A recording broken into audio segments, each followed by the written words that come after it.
마가복음 9장 9절부터 13절입니다. 제가 읽어드립니다. 그들의 산에서 내려올 때 예수께서 경고하시되 인자가 죽은 자 가운데서 살아날 때까지는 본 것을 아무에게도 이르지 말라 하시니 그들이 이 말씀을 마음에 두며 서로 문의하되 죽은 자 가운데서 살아나는 것이 무엇일까 하고 이에 예수께 묻자와 이르되 어찌하여 서기관들이 엘리야가 먼저 와야 하리라 하나이까 이르시되 엘리야가 과연 먼저 와서 모든 것을 회복하거니와 어찌 인자에 대하여 기록하기를 많은 고난을 받고 멸시를 당하리라 하였느냐. 그러나 내가 너에게 이르노니 엘리야가 왔을 때 기록된 바와 같이 사람들이 함부로 대우하였느니라 하시니라. 아멘. 오늘 47번째 시간입니다. 엘리야에 관한 가르침의 내용이고요. 여러분들의 내용본을 보시면 예수님과 제자들이 걸어가야 될 길에 관한 이제 한 중간 부분에 이제 해당되는 이제 그런 내용입니다. 예수님께서 지난번에 영광스러운 모습으로 이제 변모하신 사건이 있었고 이것을 통하여 예수님이 과연 하나님의 아들이었다라는 것을 다시 한번 이제 증명해 주고 있고요.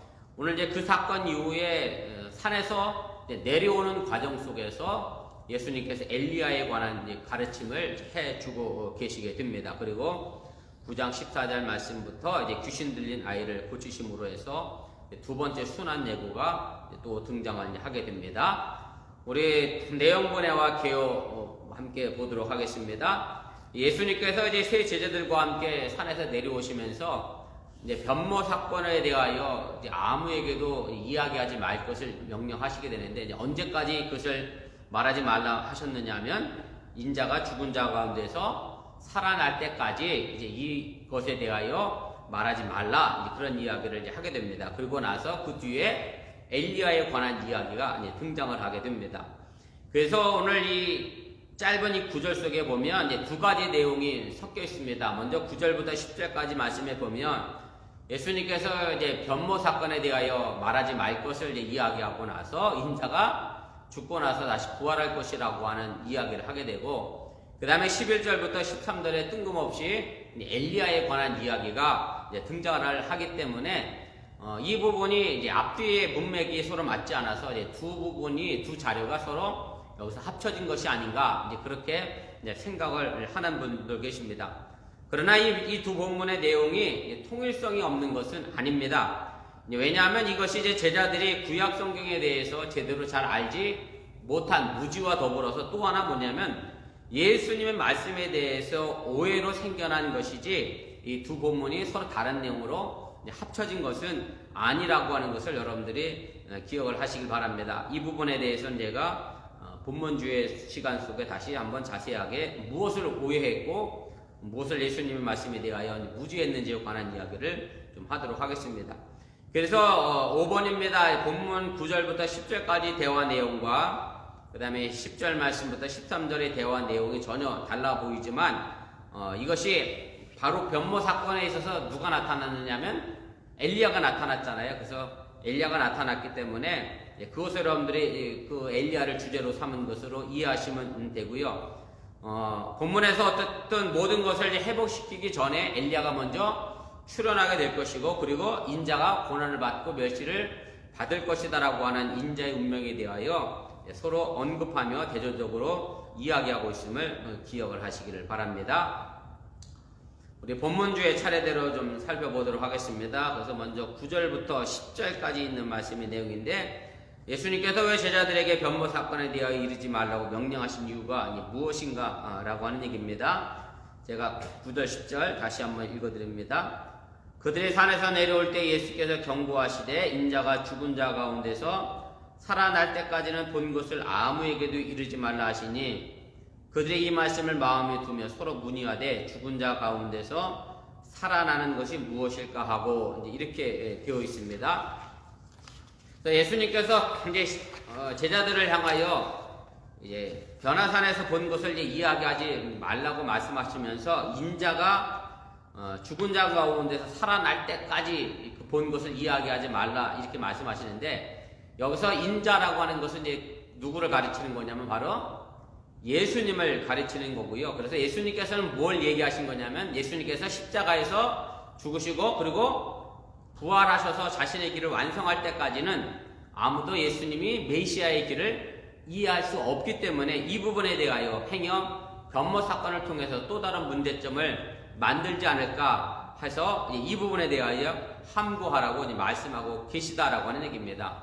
또 예수님께서 이것 말고도 실제로 병자들을 이제 치유하시고 나서 이제 아무에게도 이야기하지 말라라고 하면서 메시아 비밀 사상에 대한 이야기를 하셨던 것도 같은 맥락에서 우리가 이해할 수 있고요. 결과적으로 본다라고 하면 제자들도 사실은 예수님과 함께 다녔으면서도 예수님께서 메시아의 길로 걸어가시는 것, 다시 말하면 십자가에서 고난받고 순환받고 죽으시는 것에 대하여 이해하지 못했기 때문에 사실은 일반 사람들이 당연히 그 부분에 대하여 이해하지 못할 것이 분명했기 때문에 예수님께서는 이 부분에 관하여 오해가 생길까 그렇게 하지 말라고 말씀하고 계셨다라고 하는 얘기입니다.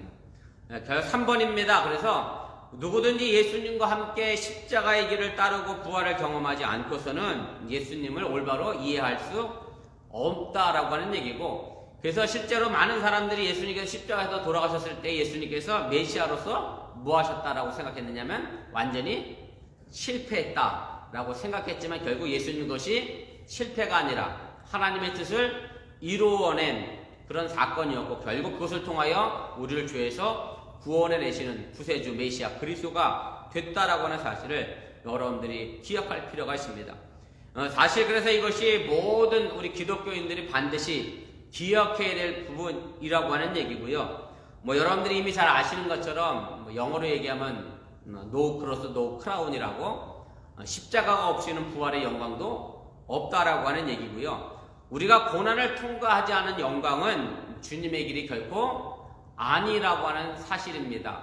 그래서 신앙하는 생활하는 많은 사람들이 예수님을 따르려고 하는 어떤 고난의 십자가는 지지 않으려고 하고, 예수님으로부터 뭔가 내가 많은 복을 얻고자 하는, 제가 늘 말씀드리지만 복을 구하는 것이 나쁜 게 아니라 예수님 말씀 안에 먼저 구하고 예수의 십자기를 따르는 것이 우선임에도 불구하고 그것은 전제 조건에서 빼버리고 복만 구하기 때문에 지금 이 기독교가 제가 문제라는 설교를 몇 번 들었습니다만은, 그래서 우리가 고난과 함께 걸어가는 길, 그리고 주님과 함께 부활의 영광에 참여하는 길이 진정한 신앙인의 삶이고 그리스도인의 삶이라고 하는 사실을 우리가 반드시 기억하시기를 바랍니다.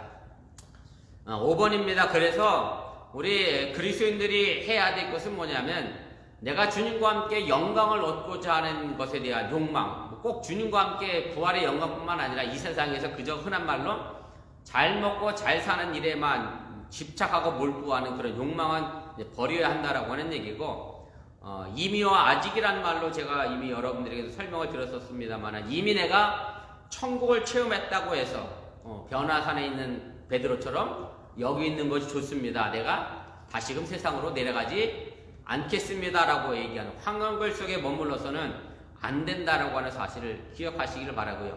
우리는 아직 안위의 세계에 있는 존재인들을 또한 기억하시기를 바랍니다.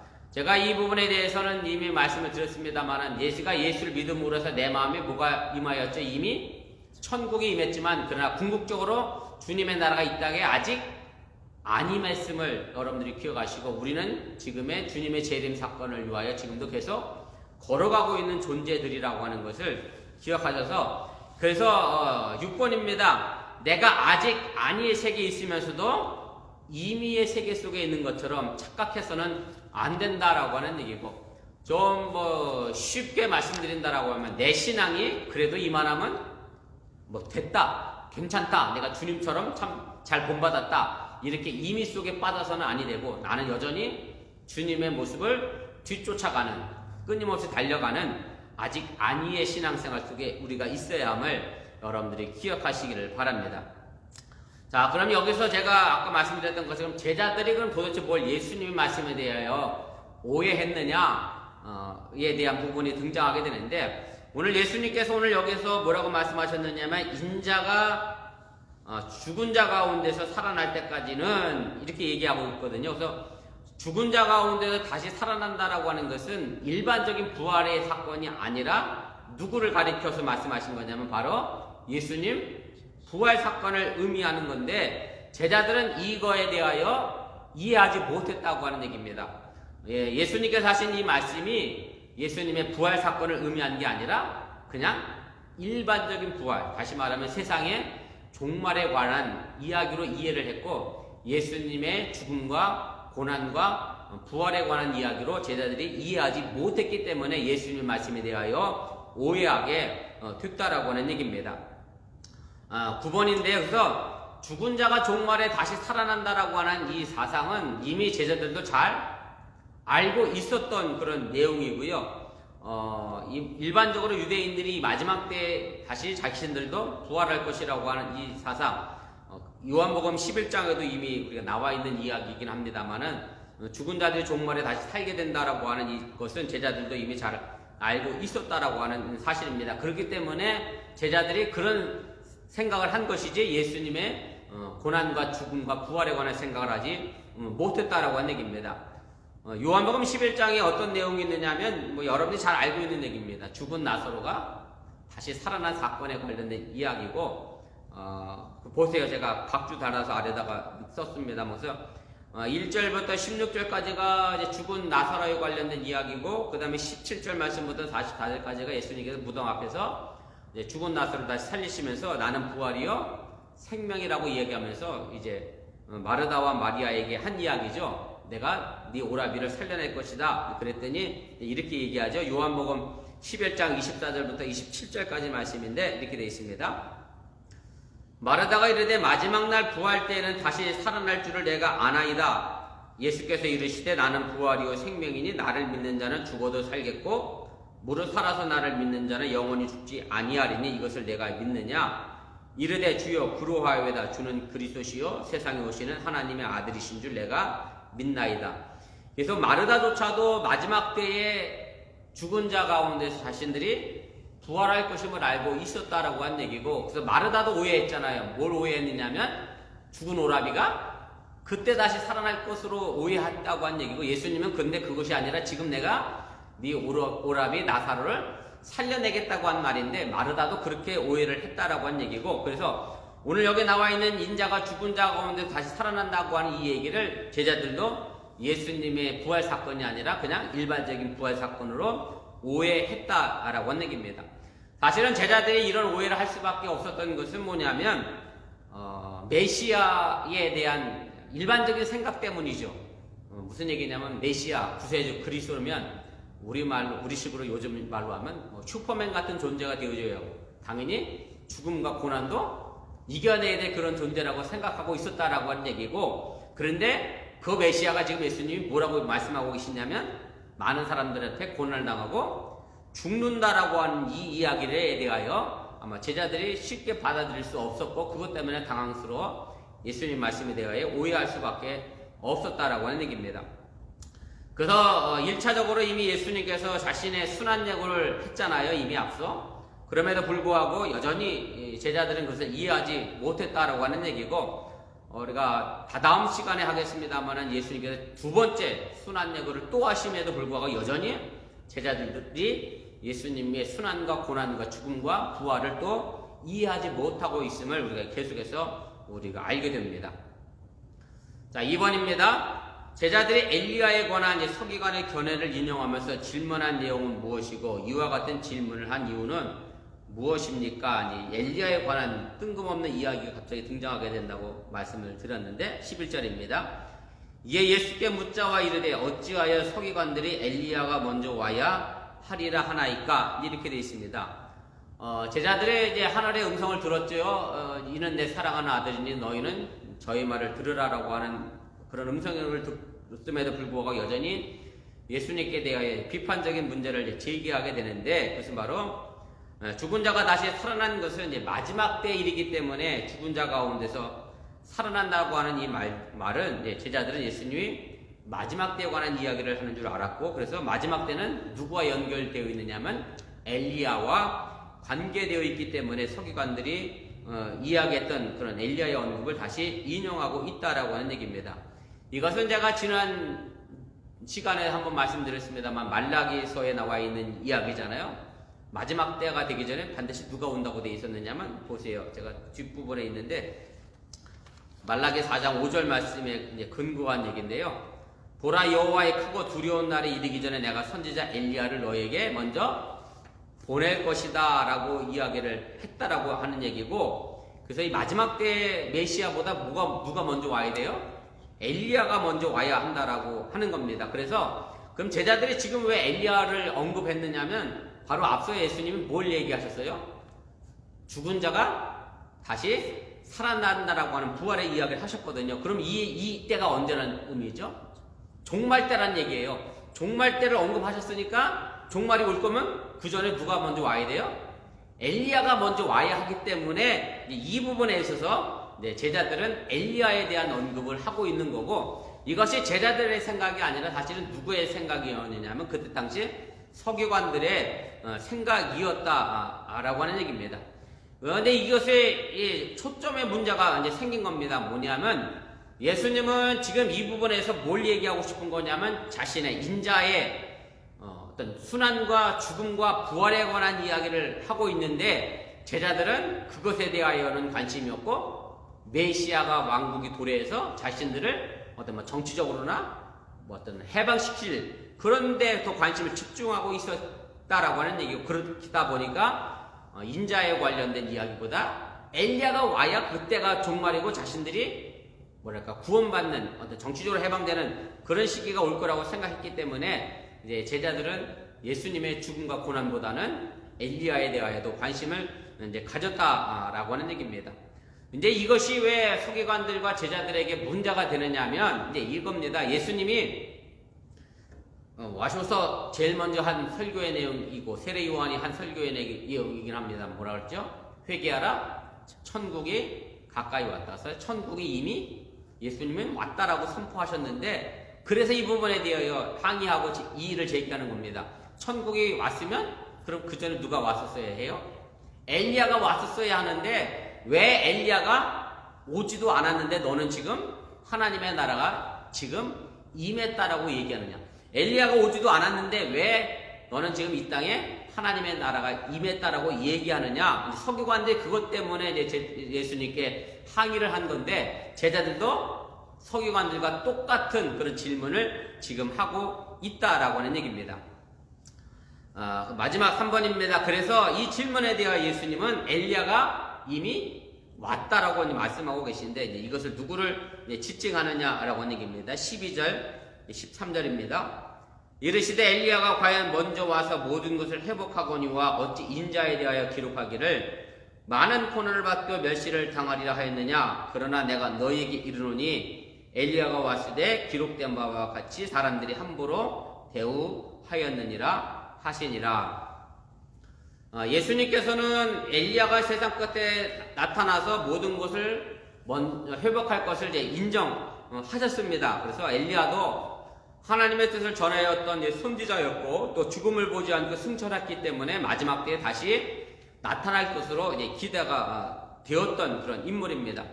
예수님은 구약에 있는 엘리야에 대한 예언뿐만 아니라 그리고 구약에 있었던 또 인자에 대한 예언, 다시 말하면 고난받는 종의 모습, 이사야서에 많이 등장하는 그런 예언이죠. 그래서 인자가 고난을 받고 죽음을 당한다는 예언을 상기시키고 있는데, 이사야서 53장 우리 3절입니다. 많이 여러분들이 들어보셨던 그런 성경 구절이죠.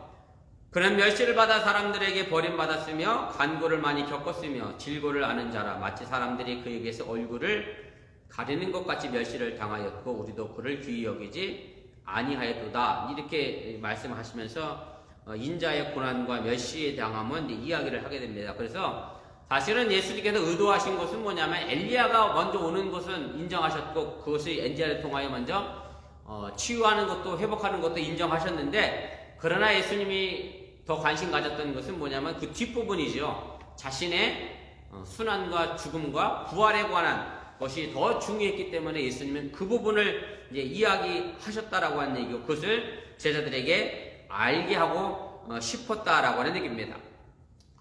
5번입니다. 엘리야가 친히 모든 것을 회복하는 것이 아니라고 하는 것이고요. 메시아가 와서 이제 고난받고 멸시당함으로 해서 모든 것을 궁극적으로 회복한다라고 하는 얘기고, 그래서 예수님은 엘리야가 왔다고 했는데 그 엘리야가 누구냐면 바로 세례 요한을 의미하고 있음을 여러분들이 기억하시길 바랍니다. 그런데 문제는 서기관들과 제자들이 세례 요한을 엘리야로 인정하지 않고 있었다라고 한 얘기고, 근데 예수님 입장에서 보면 세례 요한은 이제 제2의 엘리야인데, 또 왜냐하면 메시아, 바로 예수님이 오시는 길을 세례 요한이 뭘 했죠?